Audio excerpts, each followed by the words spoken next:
Get on your knees! Hands behind your head! Now! The command didn't leave room for negotiation. It cut through the dry evening air like a serrated blade. On the asphalt, a woman in a tailored suit lowered herself, her dignity scraping against the gravel. The officer looming over her thought she had caught a criminal. She thought she had the power. She had no idea that the woman kneeling in the dust wasn't just a civilian. She was a decorated U.S. colonel with the Pentagon on speed dial. One mistake, one ego trip, and a karma so heavy it would shatter a career. This isn't just a story about a traffic stop. It's a war. And you won't believe who wins. The heat of the day was finally bleeding out of the asphalt, leaving the Texas highway suspended in a hazy, amber twilight. There was no rain to wash away the grime of the week, just a dry, pervasive dust that coated the windshield of the charcoal gray sedan. Inside, Heather Fisher adjusted her grip on the steering wheel. Her knuckles were not white. They were relaxed. Control was a habit, a reflex honed over 20 years of service, from the sandstorms of Kandahar to the sterile, high-pressure situation rooms of the Pentagon. She wasn't in uniform. Today, she wore a charcoal pantsuit that cost more than her first car, the fabric breathable but sharp. She was tired. The briefing at the base in San Antonio had run 4 hours long, a grueling negotiation regarding logistical supply lines for the Pacific Theater. All she wanted was the silence of her home, a glass of Pinot Noir, and the absence of voices demanding decisions. The blue and red lights exploded in her rearview mirror like a sudden migraine. Heather sighed, checking her speedometer. She was doing 65 in a 65 zone. Her registration was current. Her taillights were functional. She engaged her turn signal, slowly drifting to the gravel shoulder, the tires crunching loudly as the car came to a halt. She lowered the window, placing both hands clearly on the top of the steering wheel. Standard procedure. She knew the drill better than the person walking up behind her. "License and registration. Do not reach for them yet," a voice called out. It was female, sharp, pitched high with an adrenaline spike that Heather instantly recognized. It was the sound of a combatant who perceived a threat where there wasn't one. "Good evening, officer," Heather said, her voice an even keel. "My identification is in my center console. My registration is in the glove box. I am going to reach for them slowly. I didn't tell you to move." Officer Tiffany Sanders stepped up to the window. She was young, perhaps late 20s, with hair pulled back so tight it looked painful. Her uniform was immaculate, but her eyes were darting, scanning the interior of the sedan with frantic intensity. Behind her, a second officer, Carly Peterson, stood near the cruiser, looking less aggressive but hesitant, her hand hovering near her belt. "Step out of the vehicle," Tiffany ordered, her hand resting on her holster. Heather frowned, her brow furrowing slightly. "Officer, may I ask why I am being asked to exit the vehicle? I haven't been informed of any infraction." "I smell alcohol," Tiffany lied. The lie was smooth, practiced. It hung in the dry air between them. Heather didn't drink before driving. She hadn't had a drop in 3 days. "That is impossible, officer. I am coming from a work engagement. I would be happy to take a breathalyzer test right here." "Step out now." Tiffany yanked the door handle. Heather calculated the variables. Resistance would escalate force. Compliance offered the tactical advantage of de-escalation, followed by legal recourse. She unbuckled her seatbelt and stepped out into the cooling heat. She stood 5'9", matching the officer's height, but her posture was different. Tiffany stood with rigid aggression. Heather stood with grounded certainty. "Turn around, knees on the ground, hands behind your head," Tiffany barked. "Officer," Heather said, her voice dropping an octave, becoming the voice that commanded battalions. "This is unnecessary. I am compliant. There is no need for—" "I said get on your knees." Tiffany shoved Heather's shoulder. It was a physical assault. A violation. Heather's instinct to disarm and neutralize flared, a lightning strike in her nervous system, but she suppressed it. To fight back was to lose the narrative. To fight back was to die on the side of a road in Texas. Slowly, with agonizing grace, Heather Fisher lowered herself. Her expensive slacks met the dirty gravel. A sharp rock dug into her left shin. She interlaced her fingers behind her head, staring straight ahead at the bumper of her own car. "Carly! Check the car!" Tiffany yelled back at her partner. "Tiff, maybe we just do the breathalyzer," Carly suggested, her voice wavering. She's resisting my authority and I smell liquor. Toss the car." As Tiffany moved to cuff Heather, she patted down Heather's blazer. Her hand brushed the inside pocket. "What's this? Weapon?" "My wallet," Heather said calmly. "Inside is my identification. I suggest you look at it very carefully, Officer Sanders." Tiffany sneered, pulling out the sleek leather wallet. She flipped it open with a dramatic flair, expecting a fake ID or a standard Texas license. She froze. The sun had dipped below the horizon, but the flashing strobe of the police cruiser illuminated the card in the plastic window. It wasn't a state license. It was a common access card, a Department of Defense identification. Rank, Colonel. Status, active duty. Clearance level, top secret/SCI. Tiffany Sanders stared at the card. The letters seemed to vibrate. She looked down at the black woman kneeling in the dirt, hands behind her head, eyes forward, expression unreadable. "Is there a problem, officer?" Heather asked. She didn't turn her head. She didn't need to. She could feel the sudden drop in temperature in the air behind her. "You have my ID. You know who I am? And you know that you have forced a colonel of the United States Army to kneel in the dirt without cause." Tiffany swallowed, her throat dry as dust. The handcuffs in her hand felt suddenly heavy, like lead weights dragging her down into deep, dark water. Silence is usually heavy, but on that roadside, it was screaming.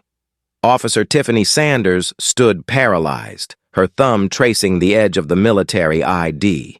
The power dynamic had shifted so violently it caused a kind of vertigo. The woman on the ground wasn't just a citizen. She was a superior officer in the grand hierarchy of federal service, a woman who likely gave orders to men Sanders would be terrified to even speak to. But Tiffany Sanders was not a woman who backed down. She was a woman who doubled down. It was her fatal flaw, a jagged piece of pride lodged in her chest. If she admitted a mistake now, she was incompetent. If she justified it, she was just doing her job. "Fake IDs are a felony?" Tiffany said, though her voice lacked the earlier steel. It was brittle now. Heather chuckled. It was a dark, dry sound. "Call it in, run the number, but do it quickly, officer. My knees are getting sore, and my patience has already expired." "Carly," Tiffany snapped, walking back toward the cruiser, keeping the wallet. "Run this. I think it's forged." Carly Peterson took the card, her eyes widening as she looked at it. She looked at the woman kneeling by the road, calm, statuesque even in submission, and then back at her partner. "Tiff, this looks real. The hologram, the chip. If this is real, we are in deep just run it," Tiffany hissed, leaning into the cruiser window so the dash cam wouldn't catch her panic. "And turn off your body mic." "I can't do that, Tiff. It's against policy." "Do it!" While they argued, Heather remained kneeling. She was cataloging everything. The license plate of the cruiser, TX4922. The time, 1942. The smell of the officer's perfume, something floral and cheap trying to mask the scent of stale coffee. She memorized the scrape of the gravel, the humiliation burning in her gut, and she transmuted it into cold, hard fuel. She wasn't a victim. She was gathering intelligence. Carly ran the number through the dispatch computer. A moment later, the screen flashed red, then populated with data that was restricted. A message popped up. "Verified. Do not detain. Contact MP liaison immediately." "Oh my God," Carly whispered. "She's real. Tiff, she's a colonel. She's listed under intelligence. We have to let her go, now. Tiffany felt the walls closing in. She looked back at Heather. If she let her up now, the lawsuit was guaranteed. But if she arrested her, maybe she could find something. Anything. A pill bottle in the car? A weapon? Get her up, Tiffany said, her face pale. But don't apologize. Admitting fault is liability. They walked back.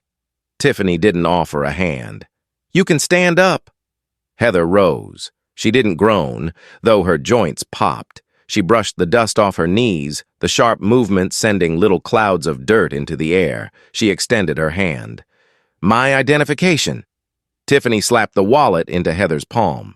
The system is glitchy. It flagged as suspicious. I was following protocol. Protocol, Heather repeated, tucking the wallet away. Does protocol dictate forcing a compliant driver to the ground before verifying their identity? Does protocol involve fabricating the scent of alcohol?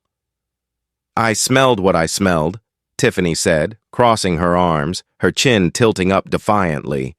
You're free to go with a warning. A warning. Heather stepped closer.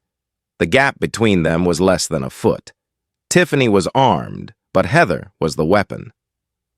Officer Sanders, you are under the impression that this interaction is over. It is not. You have just initiated a sequence of events that you are woefully unprepared for. Is that a threat? Tiffany put her hand on her taser. It's a situational assessment, Heather said. She turned to Carly. Officer Peterson, you seem reasonable. I suggest you write your report exactly as it happened. Do not omit the command to kneel. Do not omit your partner's refusal to conduct a breathalyzer. Heather walked back to her car. She didn't look back. She got in, locked the doors, and sat for a moment.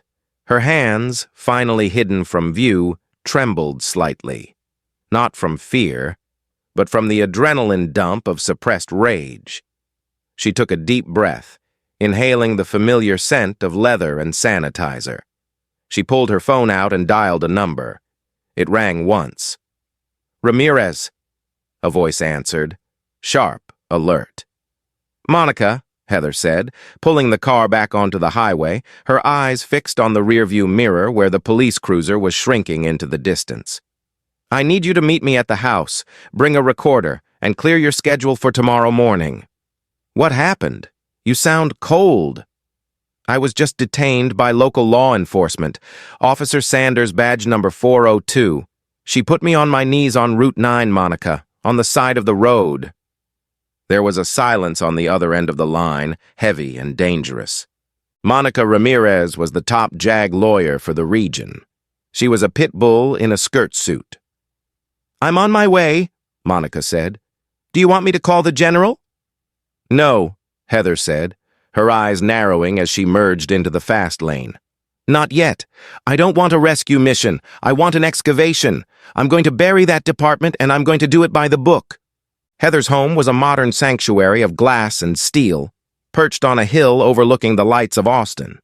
It was usually a place of decompression, but tonight, it felt like a command post.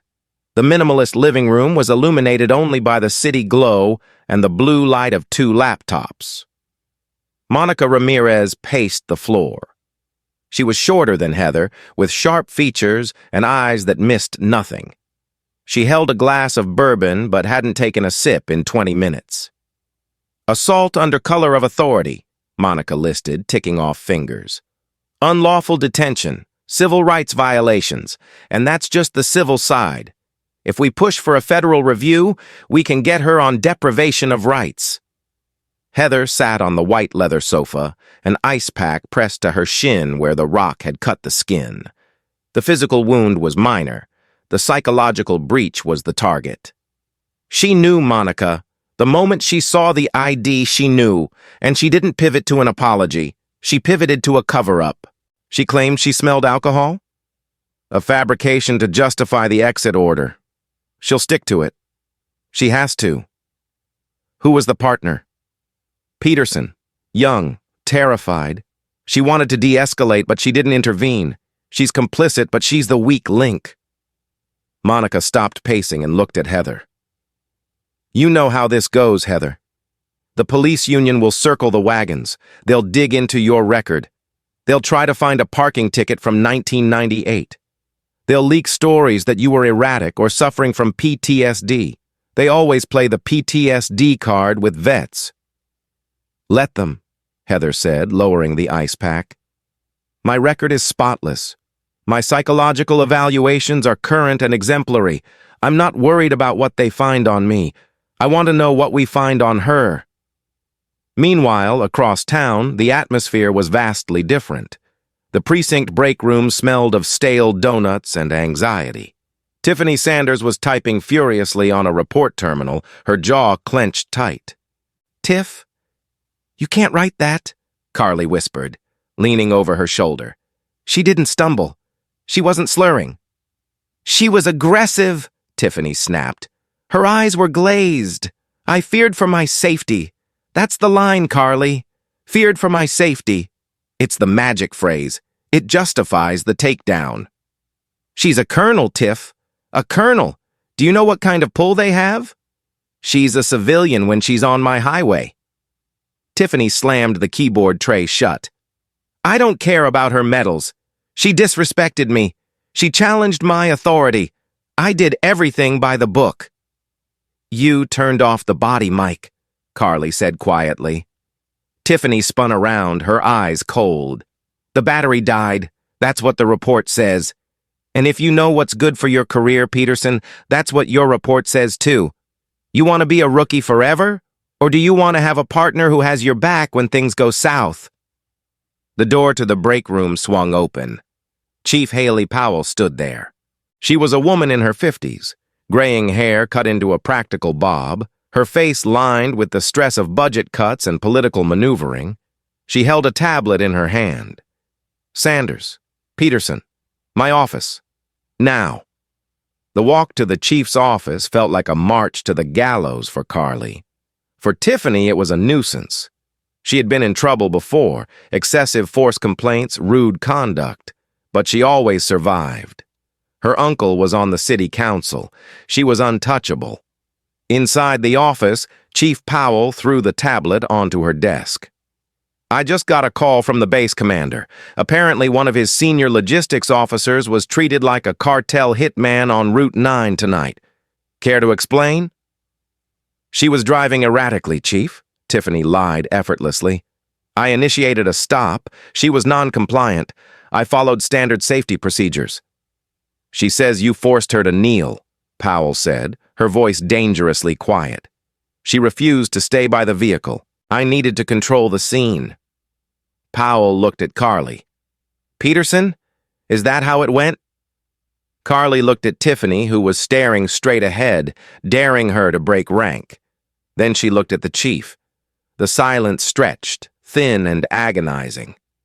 It happened fast, Chief," Carly stammered, finding the middle ground of cowardice. Officer Sanders felt there was a threat. Powell rubbed her temples. "The base commander says Colonel Fisher is going to file a formal complaint, not just with us, with the Department of Justice. This isn't a speeding ticket dispute, Sanders. You picked a fight with the Pentagon." "I don't care who she is," Tiffany said, her ambition blinding her to the cliff edge she was standing on. "No one is above the law." "Get out," Powell said, waving a hand. "Write your reports, and God help you if they don't match the dashcam video." As they left, Tiffany smirked. "Dashcam catches the front. It doesn't catch the side of the road where she knelt. It's her word against ours." Back at the glass house on the hill, Heather was watching the city lights. Monica had opened her laptop. "I found something," Monica said, her voice grim. "Tiffany Sanders. 3 complaints in the last 2 years, all dismissed. 1 for racial profiling, 2 for excessive force. The complainants were all low income, no lawyers. They got buried." Heather turned from the window. Her eyes were hard, the soldier emerging fully from the civilian shell. "She thinks she's fighting a skirmish. She doesn't realize she's just invaded a superpower. We don't just clear my name, Monica. We find every person she's buried and we dig them up. We make her famous." Heather picked up her phone. She scrolled past the general's number and found a different contact. Lindsay Butler, Austin Chronicle. "It's time to go on the offensive," Heather whispered. The coffee shop was obscure, tucked away in a revitalized industrial district of East Austin. It was the kind of place where conversations were drowned out by the grinding of espresso beans, perfect for a clandestine meeting. Heather sat in the back booth, her posture as rigid as if she were in a situation room. Across from her sat Lindsay Butler, the investigative journalist for the Austin Chronicle. Lindsay was messy where Heather was precise. Her hair was a chaotic halo of curls, and her table space was a disaster of notebooks and pens. But her eyes were sharp, predatory in the way that good reporters are. "So," Lindsay said, clicking a pen, "let me get this straight. You're a colonel. You handle logistics for the entire Pacific Theater, and Officer Barbie made you kneel in the gravel because she didn't like your tone?" "She made me kneel because she needed to feel powerful," Heather corrected, her voice low. "The tone was just the excuse. The alcohol accusation was the cover. And you have the partner? The weak link?" "Officer Peterson. She knows the truth. She's terrified, but she has a conscience. If we apply enough pressure, she'll crack." Lindsay grinned, a wolfish expression. "I love cracking people. Okay, here's the play. We don't just run a cop mistreats black woman story. That's Tuesday in America, sadly. We run a small-town tyrant humiliates national hero story. We juxtapose your service record with her complaint record. We make this about competence versus corruption." "I don't want to be a hero," Heather said, looking at her hands. "I just want to be a citizen who can drive home without being treated like an insurgent." "Too late," Lindsay said, typing furiously on her laptop. "You're a symbol now, Colonel. The question is, are we going to let them define the symbol or are we going to do it?" The article dropped on Thursday morning. The headline was simple, brutal, and effective. "The Colonel on her knees. How one Austin officer tried to break the wrong woman." By noon, it was trending on Twitter. By 2 p.m., the cable news trucks were parked outside the precinct. Inside the precinct, the atmosphere was radioactive. Tiffany Sanders walked through the bullpen, her head held high, ignoring the stares of her colleagues. She was convinced this was a storm she could weather. Her uncle, Councilman Roy Sanders, had already texted her, "Sit tight. Deny everything. I'm making calls." But the digital world was less forgiving. The article had included a photo of Heather in full-dress uniform, her chest a wall of ribbons, staring steely-eyed at the camera. Next to it was a grainy photo of Tiffany from a previous commendation ceremony, looking smug. The visual contrast was devastating. "Sanders!" a sergeant barked from across the room. "Chief wants you, now!" Tiffany marched into Chief Powell's office, expecting a strategy session on how to spin this. Instead, she found the chief staring out the window, her back turned. "You're being placed on administrative leave," Powell said without turning around. "What?" Tiffany's voice cracked. "For a news article? Chief, that reporter is a hack. She spun a narrative. You know how they are." Powell turned. Her face was gray. "It's not just the article, Sanders. The Department of Defense sent a formal inquiry an hour ago. They aren't asking for a comment. They are demanding the dash cam footage, the body cam footage, and the disciplinary logs. The Pentagon is breathing down my neck because you couldn't check your ego at the door." "I followed procedure," Tiffany yelled, slamming her hand on the desk. "She was resisting. She was—" "Get out," Powell whispered. "Give me your badge. Give me your gun. Go home." Tiffany stripped the gear off, throwing it onto the desk with a clatter that sounded like a gunshot in the quiet office. "You're making a mistake. When the union hears about this—" "The union rep is in the waiting room," Powell cut her off. "He's reading the file. He doesn't look happy." Tiffany stormed out, past the silent desks of officers who wouldn't meet her eyes. She walked out the back exit to avoid the press, her heart pounding a rhythm of pure, unadulterated rage. They were scapegoating her. They were throwing her to the wolves to save their own skins. She sat in her personal car, gripping the steering wheel. She needed leverage. She needed to prove that Heather Fisher wasn't perfect. Everyone had secrets. Colonels, civilians, everyone. Tiffany pulled out her phone and opened a search engine. She typed Heather Fisher Colonel Scandal. She typed Heather Fisher Divorce. She typed Heather Fisher Drinking Problem. Nothing. Just commendations, articles about logistics efficiency, and a boring profile in a military trade magazine. "You think you're untouchable," Tiffany hissed at the phone screen. "I'll find something. I'll find the crack." Chapter 5. The blue wall crumbles Friday brought the rain. It washed the dust off the Texas highways, turning the world gray and slick. In a small interrogation room at the Internal Affairs Division, the air conditioner hummed a monotonous drone. Carly Peterson sat at the metal table. She looked like she hadn't slept in 48 hours. Her eyes were rimmed with red, her hands twisting a paper clip until it snapped. Across from her sat Lieutenant Miller from IA, a man known for his lack of humor and his relentless pursuit of facts. Next to him sat Monica Ramirez, present as counsel for the victim, a rare allowance granted due to the high-profile nature of the military involvement. "Officer Peterson," Miller said, his voice flat.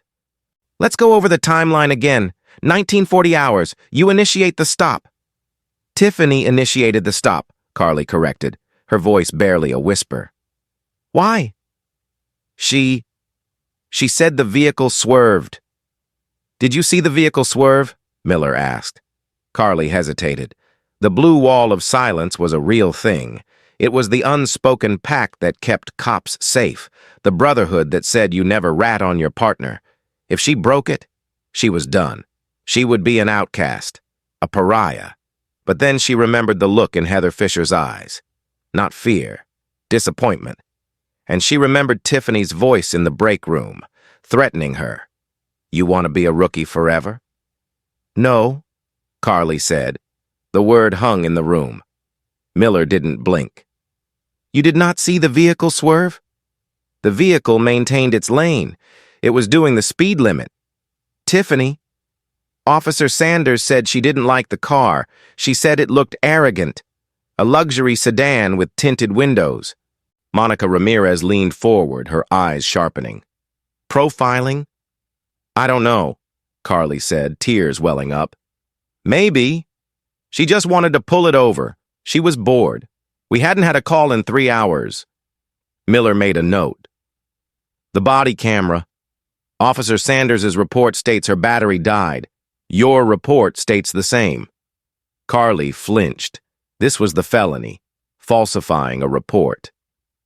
"Officer Peterson," Monica said softly, "you have a chance here to separate yourself from the shipwreck. If you lie now, you go down with the captain, and make no mistake, that ship is sinking." Carly looked at the two-way mirror.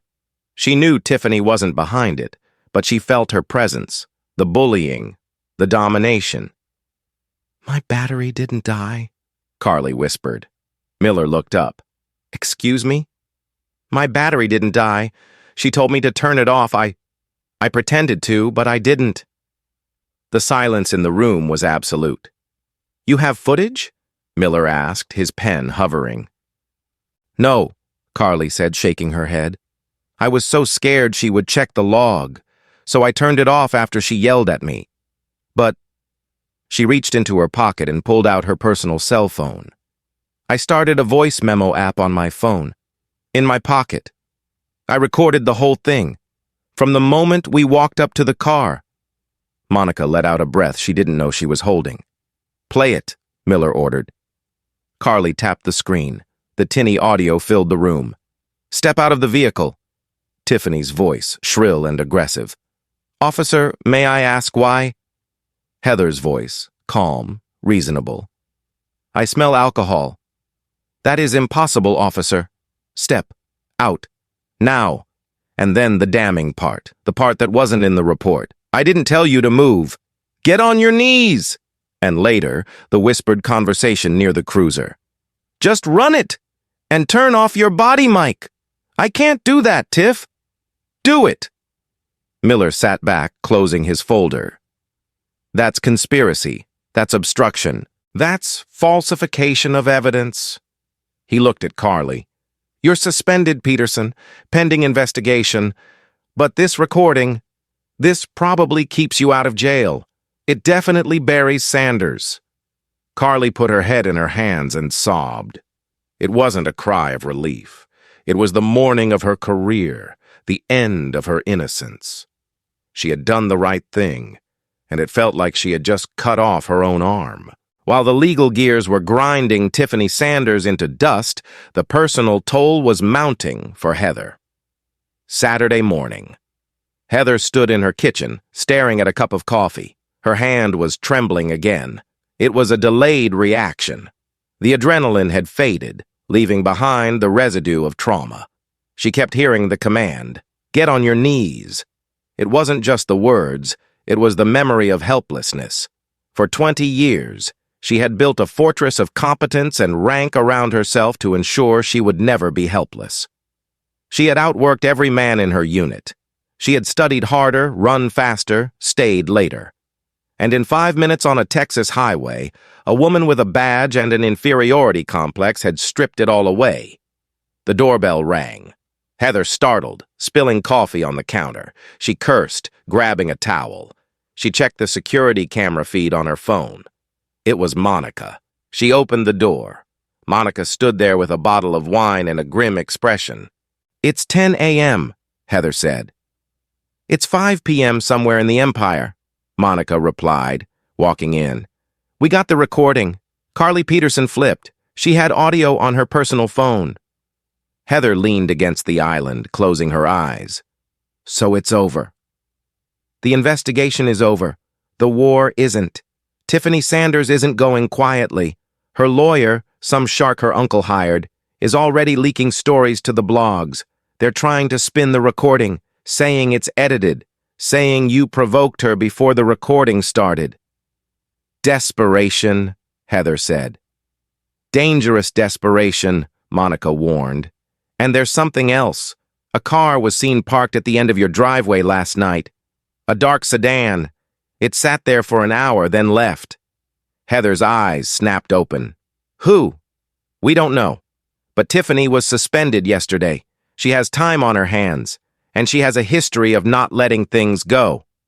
Heather walked to the window, looking out at the long driveway that wound up the hill. "She's stalking me?" "She's trying to intimidate you. She thinks if she scares you, you'll drop the civil suit. She thinks you'll want to avoid the mess."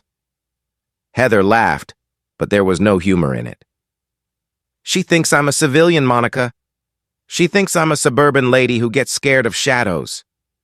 Heather walked to the hall closet. She punched in a code on a keypad. The door clicked open. Inside was a gun safe. She didn't open the safe, but she checked the lock. "I spent a year in a combat zone, Monica. I don't get scared of bullies in sedans. If she comes back, she's going to find out that the roadside was the only time she'll ever have the upper hand." "Don't do anything stupid, Heather," Monica said, sensing the shift in energy. "We have her on the ropes. Let the law finish her." "The law is slow," Heather said, turning back to her friend. "And she's escalating. If she comes to my home, that's not a legal matter. That's a perimeter breach." Meanwhile, in a messy apartment on the other side of town, Tiffany Sanders was drinking cheap vodka and staring at a corkboard she had set up. It was covered in printouts of Heather Fisher's life, photos from the article, maps of the route to Heather's house. Tiffany's eyes were bloodshot. She had lost her badge. She had lost her gun. Her uncle wasn't returning her texts anymore. The union rep had told her she was radioactive. "You took my life," Tiffany whispered to the photo of Heather. "You think you're better than me? You think you can just snap your fingers and ruin me?" She picked up her car keys. She didn't have a plan. She just had a burning, consuming need to make Heather Fisher feel fear again, to make her kneel one more time. "Let's see how tough you are when you're not in your glass castle," Tiffany muttered, grabbing a hoodie and heading out the door. The heavy clouds outside finally broke, and the rain came down harder, washing the city in a deluge. It was the kind of storm that drowned out noise, that hid movements, that made the world feel small and isolated. Heather Fisher was ready for a legal battle. She was ready for a media circus. But she wasn't entirely ready for the fact that her enemy had nothing left to lose. And a person with nothing to lose is the most dangerous weapon of all.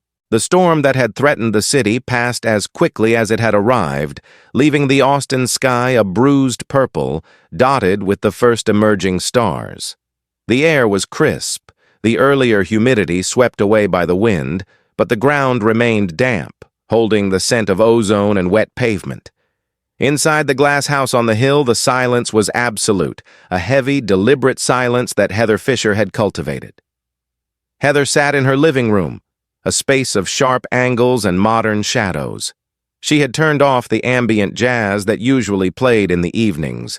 The only light came from the city grid sprawling below in the valley, a glittering carpet of civilization, and the sharp, tactical beam of a single floor lamp angled toward the front door. She was not drinking wine. She was sitting in a high-backed armchair, facing the entrance, her hands resting calmly on her knees.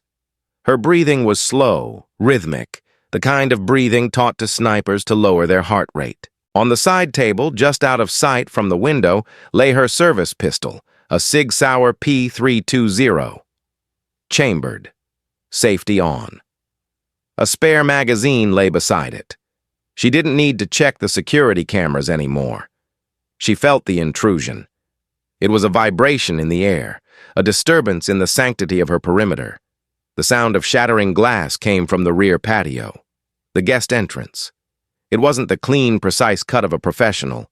It was a clumsy, violent smash, fueled by rage and the reckless courage of cheap vodka. Heather stood up. She didn't rush. She moved with the fluid economy of motion that the Army had drilled into her over 2 decades. Panic was for civilians. For Colonel Fisher, this was simply a shift in tactical posture. She picked up the weapon, holding it at the low ready, her finger resting along the frame, not the trigger. She stepped into the deep shadow of the hallway, becoming part of the house's architecture. "Heather!" Tiffany's voice echoed through the open-plan house. It was slurred, ragged, tearing through the quiet elegance of the room. "I know you're in here. Stop hiding behind your money. Come out and look at me." Tiffany Sanders stumbled into the living room. She was a ruin of her former self. Wearing a dark, oversized hoodie with the hood down, her hair was a disheveled mess of knots and sweat. Her eyes were wild, darting frantically around the room, unable to focus on the luxury that surrounded her. In her right hand, she gripped a small snub-nose revolver, a backup piece she hadn't surrendered to the chief, a drop gun she had kept for emergencies. She waved it erratically, aiming at the Italian leather sofa, at the abstract art on the walls, at the emptiness that terrified her. "You think you can take my badge?" Tiffany screamed, spinning in a circle, her sneakers squeaking on the hardwood. "I earned that badge. I worked the beat in the heat and the filth while you were—" "What? Sitting in an air-conditioned office pushing papers? You think you're better than me?" "I was coordinating supply lines in active combat zones while mortars were leveling the building next door." Heather's voice came from everywhere and nowhere. She was standing in the dark alcove of the dining room, her voice projecting off the glass walls, disorienting the intruder. Tiffany whirled around, firing a shot blindly into the ceiling. The crack was deafening, a thunderclap in the enclosed space, followed by the delicate tinkle of plaster dust raining down on the coffee table. "Show yourself! Stop playing games!" Heather stepped into the pool of light cast by the floor lamp. She looked like a monolith. She wasn't holding her gun up. It was still at her side, hidden by the angle of her body, unnoticed by Tiffany in her manic state. Heather's face was a mask of terrifying calm. "Put the weapon down, Tiffany," Heather said. Her tone wasn't pleading. It wasn't angry. It was a command. It was the voice that stopped battalions. Tiffany laughed, a wet, jagged sound that bordered on hysteria. She leveled the revolver at Heather's chest, her arm shaking violently. "Now you listen!" Now you pay attention to me. Get on your knees. Do it. Get on your knees and beg me not to shoot. Let's see how much rank you have when you're begging for your life." Heather didn't flinch. She didn't blink. She looked at the gun, then at Tiffany's shaking hand, analyzing the threat vector. "You have no trigger discipline. Your stance is unbalanced. Your weight is all on your heels. You are intoxicated. If you pull that trigger, the recoil will throw your aim high and right. You will miss my vital organs." Heather took a small, almost imperceptible step forward. "And I will neutralize you before you can fire a second round. And unlike you, Tiffany, I won't miss." "Shut up!" Tiffany took a step forward, sweat dripping down her face. "You ruined my life. You took everything because of your ego, because you couldn't just take a ticket." "I took nothing," Heather said, taking another slow, deliberate step. She was closing the distance, a predator stalking confused prey. "You gave it away. You traded your career, your pension, and your dignity for 5 minutes of feeling superior to a black woman in a luxury car. That was the trade, Tiffany. Was it worth it? Does it feel like a victory now?" "I am the law!" Tiffany shrieked, her finger tightening on the trigger, the knuckles white. "You are a civilian breaking and entering," Heather corrected, her voice dropping an octave, becoming cold iron. "And I am a United States colonel defending her home against a hostile combatant." The shift happened in a split second. Tiffany's eyes wavered, a flicker of doubt piercing the alcohol haze. She saw not a victim, but a soldier. In that micro moment of hesitation, Heather moved. She didn't strike. She didn't shoot. She simply raised her weapon, snapping into a perfect isosceles stance, the barrel leveled directly at the bridge of Tiffany's nose. The movement was so fast, so precise, it was almost a blur. "Drop it!" The authority in Heather's voice was physical. It hit Tiffany like a shockwave. The reality of the situation crashed down on the ex-officer. She was standing in a stranger's house, pointing a cheap gun at a woman who was ready to kill her without a flicker of pulse or remorse. Tiffany's hand trembled violently. She looked into the dark bore of the Sig Sauer and saw her own death. The revolver clattered to the hardwood floor, spinning away. Tiffany collapsed. She didn't fall from a blow. She fell from the weight of her own destruction. She dropped to her knees, the very position she had forced Heather into on the roadside, and began to sob. Ugly, heaving sobs of a bully who had finally met a wall she couldn't break. She curled into herself, covering her head with her hands. Heather didn't lower her weapon. She kept it trained on the weeping woman as she moved forward, kicked the revolver away, and slid it under the heavy sofa. Only then did she pull out her phone and dial, her eyes never leaving the threat. 911, she said, her voice steady. "I have an intruder detained, armed and dangerous. Send the police and tell them to bring Chief Powell. She needs to see this."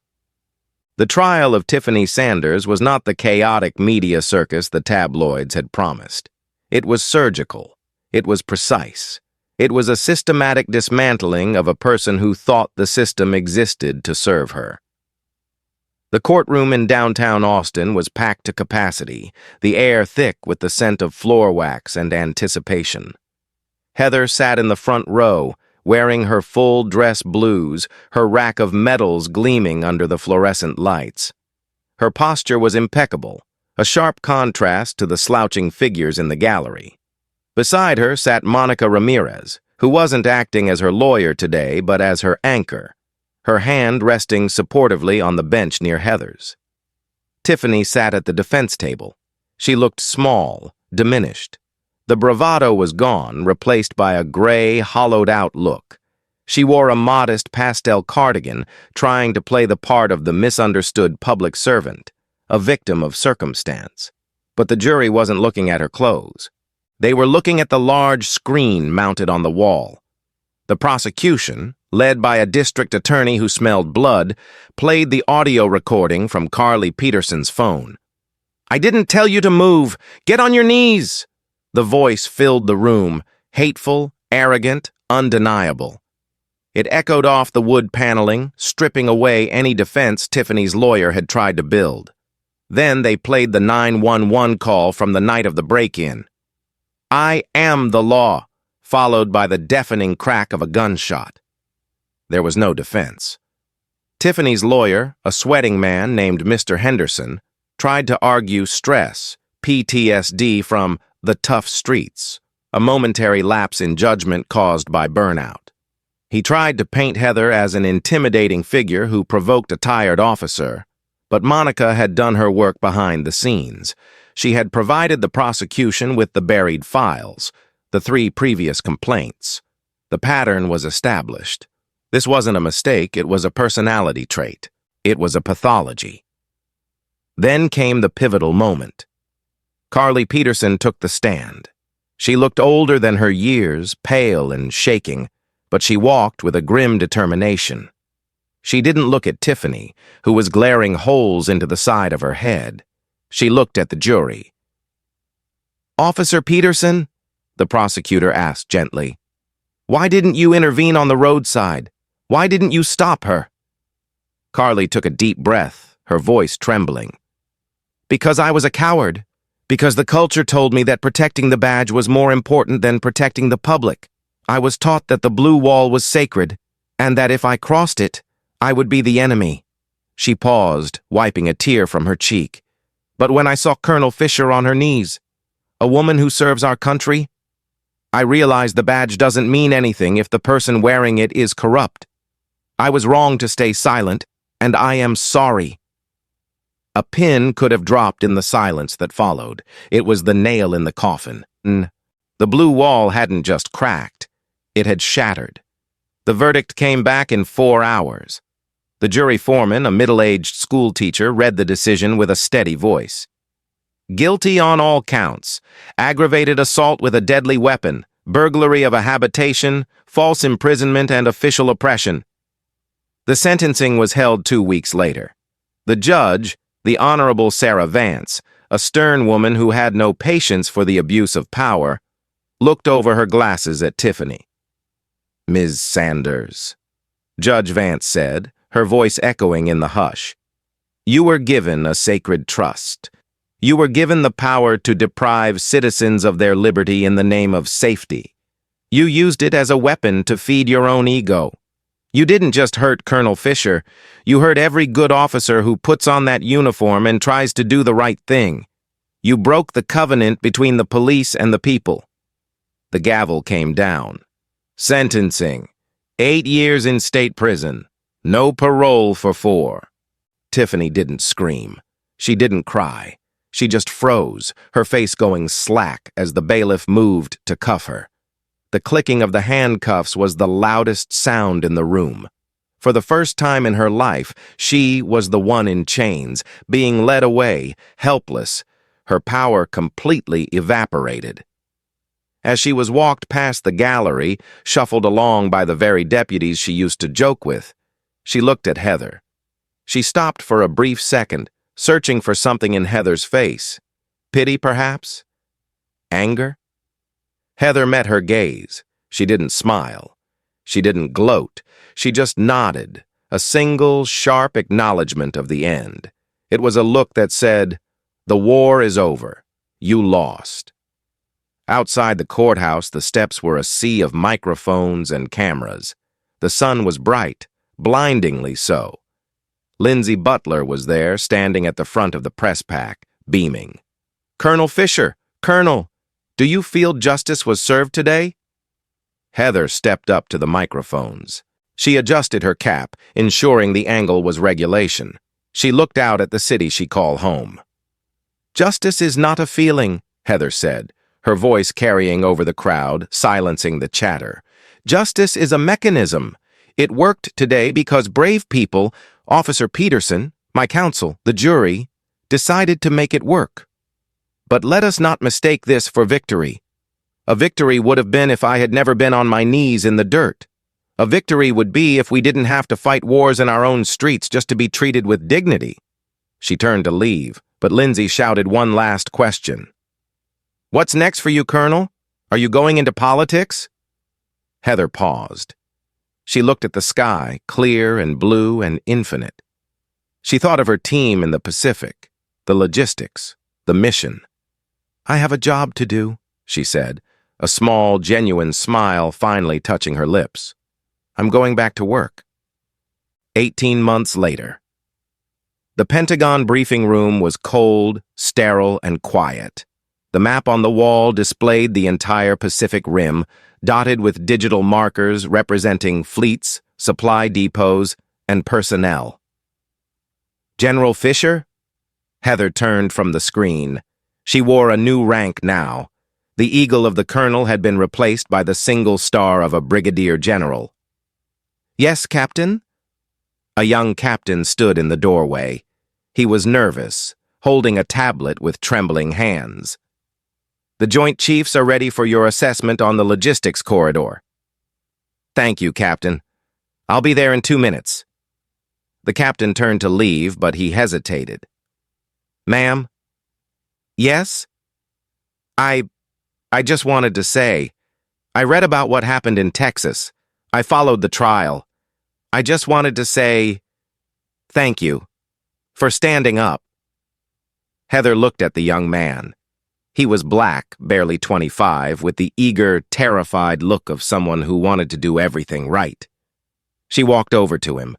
The distance between general and captain was vast, but she closed it effortlessly.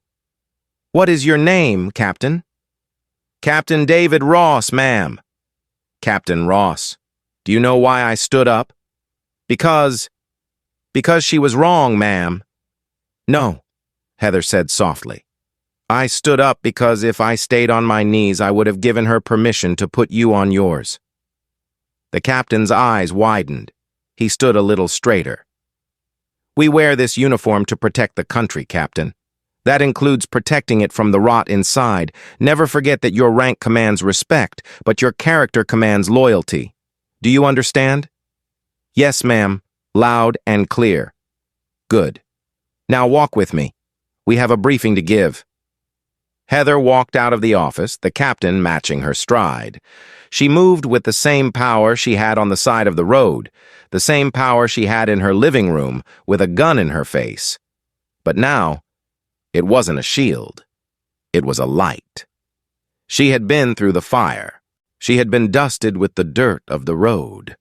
But as she walked down the long corridor of the Pentagon, her heels clicking a steady rhythm, Heather Fisher knew the truth. They had tried to bury her. They didn't know she was a seed. Wow. That is the story of Colonel Heather Fisher. From the side of a dusty road in Texas to the highest halls of the Pentagon. It's a brutal reminder that power isn't about the badge on your chest. It's about the steel in your spine. Tiffany Sanders learned the hard way that when you try to humiliate someone with true dignity, you only end up exposing your own weakness. If this story fired you up, if you believe in justice and karma hitting back hard, make sure you hit that like button right now. It helps us tell more stories like this. And don't forget to subscribe and turn on notifications so you never miss a saga. What would you have done if you were in Heather's shoes? Would you have kept your cool or fought back differently? Let me know in the comments below. Stay strong, stay resilient, and I'll see you in the next video.